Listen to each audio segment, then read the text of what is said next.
감동망대는 여러분의 마음에 등불이 되어줄 이야기를 전합니다. 구독과 좋아요는 영상을 제작하는데 큰 힘이 됩니다. 안녕하세요. 저는 한국에서 태어나고 자란 이소영입니다. 27살이던 저는 부산에서 간호학을 전공하고 시카고 대학병원에서 인턴십을 시작하게 되었습니다. 병상에 누워 계신 어머니를 위해 더 나은 의료기술을 배우겠다는 일념으로 미국 땅을 밟았지만 현실은 제가 생각했던 것보다 훨씬 차가웠어요. 첫날부터 백인 간호사 제니퍼의 시선은 곱지 않았습니다. 제가 처음 병동에 발을 들여놓았을 때 그녀가 동료들에게 하는 말이 들려왔어요. 이 동양 여자가 제대로 할 수 있겠냐는 식으로 비아냥거리는 목소리가 복도에 메아리쳤습니다. 환자들의 반응도 마찬가지였습니다. 70대 스미스 할머니는 제가 혈압을 재려고 다가가자 손사래를 치며 미국 간호사를 불러달라고 했어요. 제 서툰 영어 발음 하나하나가 조롱의 대상이 되었습니다. 환자복을 정리하다가 실수로 물컵을 떨어뜨렸을 때는 한 환자가 역시 외국인은 믿을 수 없다고 중얼거렸습니다. 매일 아침 출근길이 두려웠어요. 동료들의 차가운 시선과 환자들의 거부감을 마주해야 하는 시간이었거든요. 점심시간에는 혼자 구석진 곳에서 도시락을 먹었습니다. 동료들의 대화에 끼어들 용기도 없었고 끼어들어도 어색한 침묵만 흘렀어요. 저녁에 기숙사로 돌아가면 어머니와 통화를 했습니다. 하지만 어머니께는 힘든 이야기를 할 수 없었어요. 오히려 잘 지내고 있다고 거짓말을 했죠. 어머니의 병 때문에 치료비가 많이 드는 상황에서 제가 포기한다면 가족 모두에게 실망을 안겨드릴 것 같았거든요. 그렇게 석 달이 지나도록 상황은 나아지지 않았습니다. 오히려 더 심해지는 것 같았어요. 제가 환자에게 다가가면 다른 간호사를 찾는 일이 반복되었고 동료들은 저를 투명인간 취급했습니다. 의료진 회의에서 제가 의견을 말하면 어색한 정적만 흘렀어요. 이런 일상이 계속되면서 자신감은 바닥으로 떨어졌습니다. 과연 제가 이곳에서 버틸 수 있을까, 어머니를 위해 더 나은 의료기술을 배운다는 꿈을 이룰 수 있을까 하는 의구심이 들기 시작했어요. 매일 밤 베개를 적시며 울었지만 누구에게도 말할 수 없었습니다. 그렇게 힘든 나날이 계속되던 어느 날 저녁이었습니다. 또 하루 종일 동료들의 차가운 시선과 환자들의 거부감을 견디다 못해 화장실로 숨어들어 울고 있었어요. 눈물이 멈추지 않았습니다. 이대로 포기하고 한국으로 돌아가야 하나 하는 생각까지 들었죠. 그때 화장실 문 밖에서 노크 소리가 들렸습니다. 58살의 데이비드 존슨 교수였어요. 25년간 의대에서 학생들을 지도해온 분이셨는데 제가 우는 소리를 들으셨나 봅니다. 교수님은 조심스럽게 문을 두드리며 괜찮냐고 물어보셨어요. 처음에는 괜찮다고 거짓말을 하려 했지만 교수님의 따뜻한 목소리에 마음이 무너졌습니다. 결국 문을 열고 나가서 제가 겪고 있는 모든 이야기를 털어놓았어요. 동료들의 차별, 환자들의 거부감, 그리고 매일 밤 울면서 보내는 외로운 시간들을 말씀드렸습니다. 존슨 교수님은 제 이야기를 끝까지 들어주시고는 단호하게 말씀하셨습니다. 소영 씨의 가치는 출신이 아닌 환자를 향한 진심에 있다고요. 그분은 25년간 수많은 학생들을 봐왔지만 저처럼 환자를 진심으로 걱정하고 돌보려는 마음을 가진 사람은 드물다고 하셨어요. 그날부터 존슨 교수님은 제게 든든한 후원자가 되어주셨습니다. 동료들이 저를 차별할 때면 직접 나서서 꾸짖어 주셨고 제 영어 실력 향상을 위해 개인적으로 시간을 내어 도움을 주셨어요. 의료진들과의 소통에서 어려움을 겪을 때는 중재자 역할도 해주셨습니다. 교수님은 매주 금요일 저녁에 시간을 내어 제게 미국 의료 시스템에 대해 설명해 주셨습니다. 또한 환자들과 어떻게 소통해야 하는지, 동료들과 어떻게 관계를 맺어야 하는지에 대한 조언도 아끼지 않으셨어요. 무엇보다 제가 포기하지 않고 계속 노력할 수 있도록 격려해 주셨습니다. 교수님의 도움으로 조금씩 상황이 나아지기 시작했어요. 영어 실력이 늘면서 환자들과의 소통도 원활해졌고 몇몇 동료들도 저에게 관심을 보이기 시작했습니다. 무엇보다 교수님이 항상 제 편에 서서 지지해 주신다는 사실이 큰 힘이 되었어요. 어느 날 교수님은 제게 말씀하셨습니다. 당신이 여기서 성공한다면 앞으로 올 많은 외국인 의료진들에게 희망이 될 것이라고요. 그 말씀을 들으며 저는 단순히 개인적인 성공이 아니라 더 큰 의미가 있는 일을 하고 있다는 것을 깨달았습니다. 교수님 덕분에 다시 꿈을 향해 나아갈 용기를 얻을 수 있었어요. 존슨 교수님의 도움으로 병원 생활에 적응해가고 있던 6개월 후 갑작스러운 일이 일어났습니다. 평소와 다름없이 교수님과 함께 회진을 돌던 중이었어요. 그런데 갑자기 교수님이 어지럽다며 벽에 기대시더니 그대로 쓰러지셨습니다. 저는 급히 응급실로 교수님을 모셨고 동료 의사들이 즉시 검사에 들어갔어요. 몇 시간을 기다린 끝에 나온 진단 결과는 충격적이었습니다. 급성 심부전이었어요. 당뇨 합병증으로 인해 신장 기능이 급격히 악화된 상황이었습니다. 담당 의사는 심각한 표정으로 말했습니다. 교수님의 신장 기능이 정상의 10%도 채 남지 않았다고 했어요. 투석을 시작해야 하지만 근본적인 해결을 위해서는 신장 이식이 필요하다고 했습니다. 그것도 가능한 한빨리 말이에요. 하지만 더 큰 문제가 있었습니다. 존슨 교수님의 혈액형은 희귀한 AB형 RH 음성이었거든요. 전체 인구의 1%도 안 되는 혈액형이었습니다. 담당 의사는 미국 전역의 장기 기증, 대기자 명단을 뒤져봐도 적합한 기증자를 찾기가 매우 어려울 것이라고 했어요. 게다가 교수님의 나이도 문제였습니다. 58살이라는 나이 때문에 이식 대기 순위에서 밀려날 가능성이 높았어요. 젊은 환자들에 비해 생존 가능성이 낮다고 판단되기 때문이었습니다. 의사는 솔직하게 말했어요. 최소한 2년은 기다려야 할 것 같다고요. 교수님 가족들이 병원으로 달려왔습니다. 아내인 메리 여사와 아들 마이클, 그리고 임신 7개월인 딸 사라까지 모두 왔어요. 가족들의 얼굴에는 절망감이 역력했습니다. 2년을 기다린다는 것은 현실적으로 불가능에 가까웠거든요. 저는 중환자실 밖에서 교수님을 지켜보며 가슴이 찢어지는 것 같았습니다. 제가 가장 어려울 때 손을 내밀어 주신 분이었어요. 이국 땅에서 포기하고 싶을 때 희망을 주시고 차별받을 때 든든한 방패막이 되어주셨던 분입니다. 그런 분이 생사의 기로에 서 계신 것을 보니 마음이 무너져 내렸어요. 교수님은 의식을 잃고 계셨지만 가끔 깨어나실 때면 제게 미소를 지어주셨습니다. 자신의 상황이 심각하다는 것을 아시면서도 오히려 저를 걱정해 주셨어요. 괜찮다고 너무 걱정하지 말라고 하시는 교수님을 보며 눈물이 멈추지 않았습니다. 이렇게 좋은 분이 왜 이런 시련을 겪어야 하는지 이해할 수 없었어요. 교수님의 상황이 심각해지자 가족들은 즉시 검사를 받기로 했습니다. 가장 먼저 아내인 메리 여사가 검사를 받으셨어요. 결혼한 지 30년 동안 한결같이 교수님을 사랑해온 분이었습니다. 하지만 결과는 실망스러웠어요. 혈액형이 맞지 않았거든요. 다음으로 아들 마이클이 검사를 받았습니다. 32살의 마이클은 아버지를 무척 존경하는 아들이었어요. 의사가 되어 아버지의 뒤를 잇겠다고 늘 말하던 청년이었습니다. 하지만 안타깝게도 마이클의 혈액형도 교수님과 맞지 않았어요. 마지막 희망은 딸 사라였습니다. 놀랍게도 사라의 혈액형은 아버지와 같은 AB형 RH 음성이었어요. 가족들은 한순간 기뻐했지만 곧 절망에 빠졌습니다. 사라는 임신 7개월 상태였거든요. 의사들은 임신 중인 상태에서는 절대로 신장 기증이 불가능하다고 단언했습니다. 사라는 눈물을 흘리며 말했어요. 아버지를 살릴 수 있는 유일한 방법인데 자신은 도울 수 없다고 이렇게 무력한 기분은 처음이라고 했습니다. 임신 중인 몸으로는 어떤 수술도 받을 수 없는 상황이었어요. 태아에게 위험할 뿐만 아니라 사라 자신의 생명도 위험해질 수 있었거든요. 매일 병원에 오는 가족들의 모습을 보며 제 마음도 무거워졌습니다. 메리 여사는 밤낮 없이 교수님 곁을 지키시며 기도하셨어요. 마이클은 전국의 병원에 전화를 걸어 혹시 기증자가 나타나지 않았는지 확인했습니다. 사라는 배를 쓰다듬으며 아이가 태어나면 할아버지를 만날 수 있을까 걱정했어요. 교수님의 상태는 날이 갈수록 악화되었습니다. 투석을 받고 계셨지만 근본적인 해결책이 아니었거든요. 의사들은 이런 상태가 계속되면 다른 장기에도 문제가 생길 수 있다고 경고했습니다.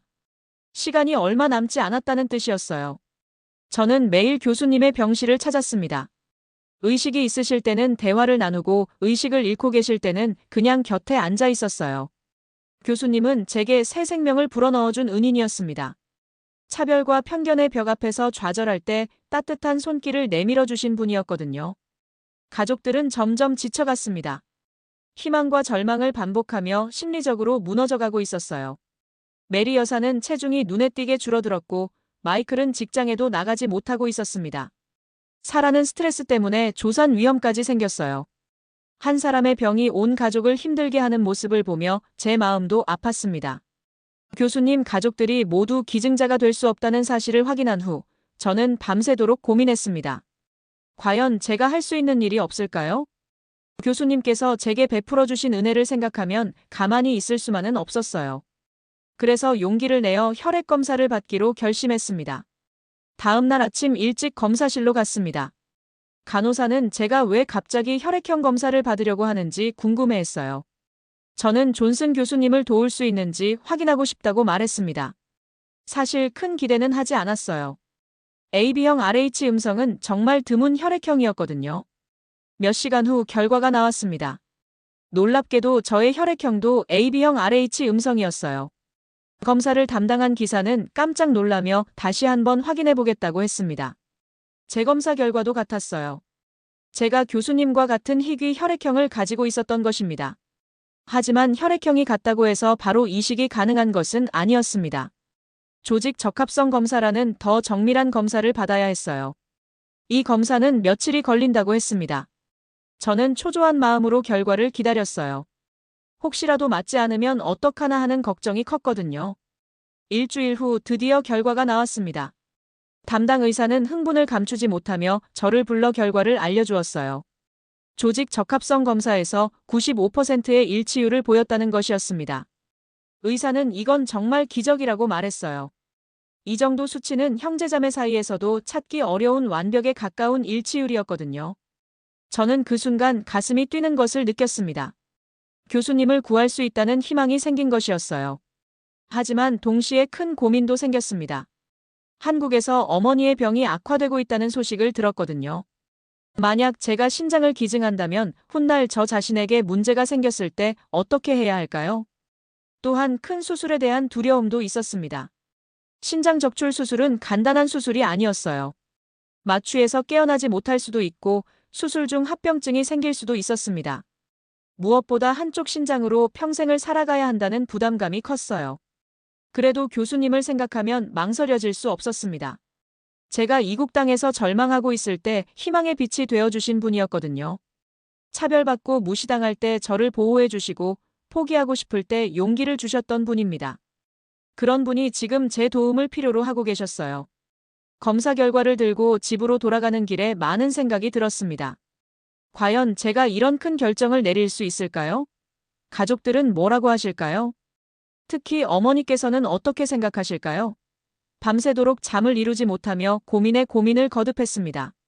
밤새도록 고민하던 저는 결국 한국의 어머니에게 전화를 걸기로 했습니다. 시차 때문에 한국은 이미 오후였어요. 어머니께서는 평소와 다름없이 밝은 목소리로 안부를 물어보셨습니다. 하지만 저는 쉽게 말을 꺼내지 못했어요. 한참을 망설이다가 조심스럽게 상황을 설명드렸습니다. 존슨 교수님이 얼마나 저에게 도움이 되어 주셨는지, 그리고 지금 교수님이 얼마나 위험한 상태인지 말씀드렸어요. 마지막에 제가 신장을 기증할 수 있다는 이야기를 했을 때 어머니께서는 한참 동안 말씀이 없으셨습니다. 어머니께서는 천천히 말씀하셨어요. 소영아, 내가 받은 은혜를 갚는 것이 도리라고 하셨습니다. 비록 몸이 아프시지만 딸이 좋은 일을 하는 것을 막을 수는 없다고 하셨어요. 오히려 그런 딸을 둔 것이 자랑스럽다고 말씀해 주셨습니다. 어머니의 말씀을 듣고 마음이 조금 가벼워졌습니다. 하지만 여전히 두려움은 있었어요. 수술에 대한 걱정도 있었고 앞으로 한쪽 신장으로 살아가야 한다는 부담감도 컸거든요. 그럴 때마다 교수님께서 저를 위해 해주신 모든 일들이 떠올랐습니다. 제가 처음 병원에 왔을 때 아무도 저를 믿어주지 않았어요. 동료들은 저를 무시했고 환자들은 저를 거부했습니다. 그럴 때 교수님은 제 편에 서서 방패막이 되어주셨어요. 차별하는 사람들을 꾸짖어 주시고 저를 보호해 주셨습니다. 또한 교수님은 제가 의료진들 사이에서 인정받을 수 있도록 많은 도움을 주셨어요. 영어 공부를 도와주시고 미국 의료 시스템에 대해 가르쳐 주셨습니다. 무엇보다 포기하지 않고 계속 노력할 수 있도록 격려해 주셨죠. 가장 중요한 것은 교수님께서 이국 땅에서 외로워하던 저에게 희망을 주셨다는 점이었어요.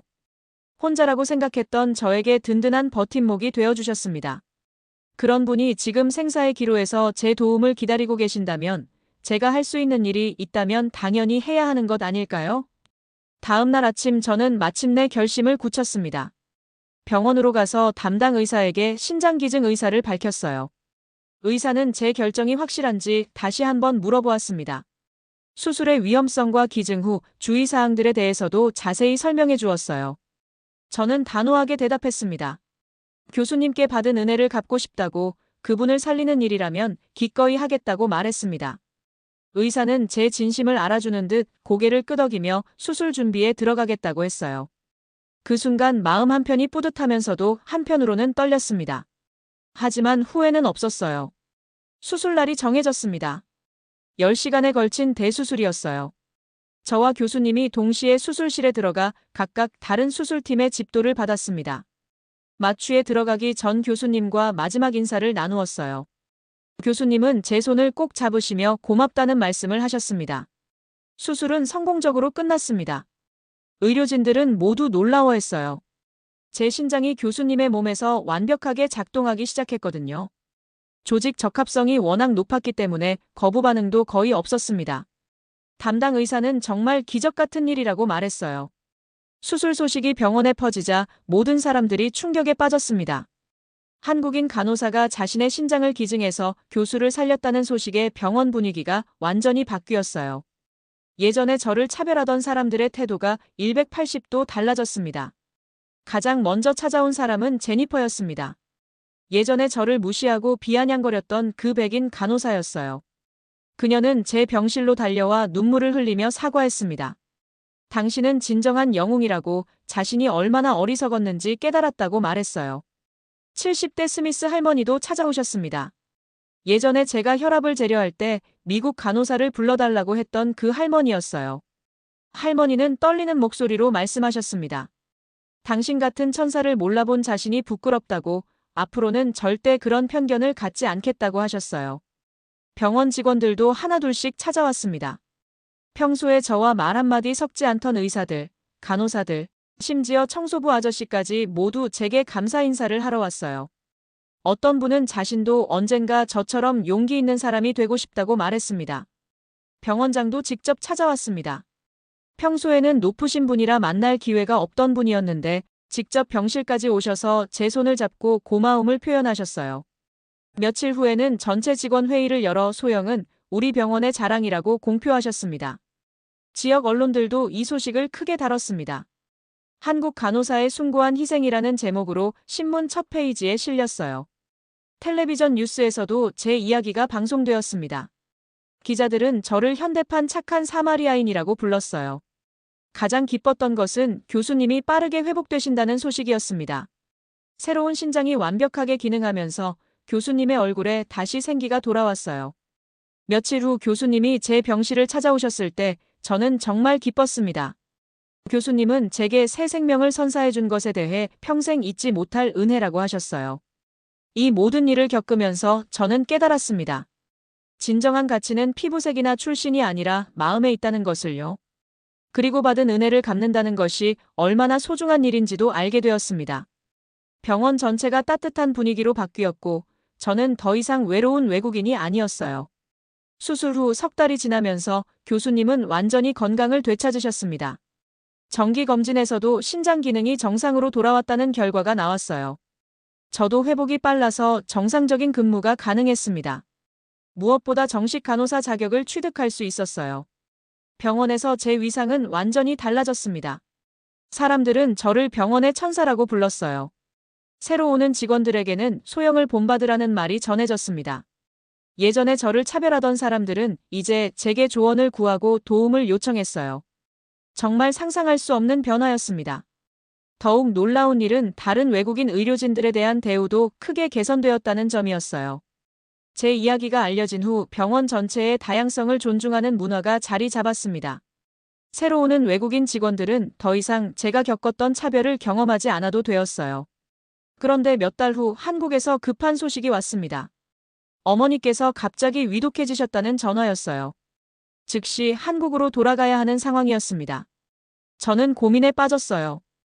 이제 막자리를 잡은 미국에서의 생활을 정리해야 하는 건 아닌가 싶었거든요. 그런 저를 보고 존슨 교수님 가족이 놀라운 제안을 했습니다. 함께 한국에 가자고 하셨어요. 메리 여사는 당신이 우리에게 생명을 주셨으니 어머니께 감사 인사를 드려야 한다고 하셨습니다. 마이클과 사라도 꼭 한국에 가보고 싶다고 했어요. 일주일 후 존슨 교수님 가족과 함께 인천공항에 도착했습니다. 오랜만에 밟는 고국 땅이었어요. 부산에 계신 어머니를 뵈러 가는 길에 교수님 가족은 한국의 아름다운 풍경에 감탄하셨습니다. 특히 부산 바다를 보시고는 왜 제가 이렇게 따뜻한 마음을 갖게 되었는지 알겠다고 하셨어요. 병원에서 어머니를 만났을 때 가장 감동적인 순간이 펼쳐졌습니다. 존슨 교수님 부부는 어머니께 깊이 인사를 드리며 딸이 자신들의 생명을 구해주었다고 말씀드렸어요. 어머니는 우리 딸이 좋은 일을 했다면서 환하게 웃으셨습니다. 서로 언어는 달랐지만 마음은 통했어요. 교수님 가족은 2주일간 한국에 머물면서 어머니의 치료비를 지원해 주셨습니다. 또한 제가 한미 양국을 오가며 일할 수 있도록 도움을 주겠다고 약속하셨어요. 정말 감사한 일이었습니다. 지금 저는 6개월은 시카고에서 6개월은 부산에서 지내며 양국의 의료진들과 협력하고 있습니다. 존슨 교수님은 완전히 회복되어 지역사회 의료봉사에 적극적으로 참여하고 계세요. 우리의 이야기는 시카고 대학병원의 전설이 되었고 많은 사람들에게 희망과 감동을 주고 있습니다. 무엇보다 소중한 것은 한때 차별받던 외국인 학생이 최고의 영웅이 되었다는 사실입니다. 이 이야기를 통해 많은 사람들이 편견을 버리고 서로를 존중하게 되었어요. 받은 은혜를 갚는다는 것이 얼마나 아름다운 일인지도 깨달았습니다. 이것이 바로 제가 미국에서 배운 가장 큰 교훈이었습니다.